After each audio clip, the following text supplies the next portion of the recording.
आरक्षणापासून आम्हाला डॉक्टर बाबासाहेब आंबेडकरांनी आरक्षण दिलं. आम्हाला त्या आरक्षणापासून वंचित ठेवण्याचं काम या व्यवस्थेनं केलं.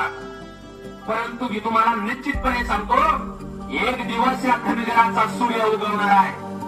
एक दिवस या धनगराचा सूर्य उगवणार आहे आणि तो सूर्य या प्रस्थापितांच्या खुर्च्या जाण्याशिवाय राहणार नाही. या प्रस्थापितांच्या खुर्च्या जाण्याशिवाय राहणार नाही. मित्रांनो, तळपायाच्या मस्तकामध्ये जाते. अरे आजोबाचा अपमान, पंजोबाचा अपमान, बापाचा अपमान, आमचा अपमान, आपला जन्म काय अपमान सहन करण्यासाठी झालाय का?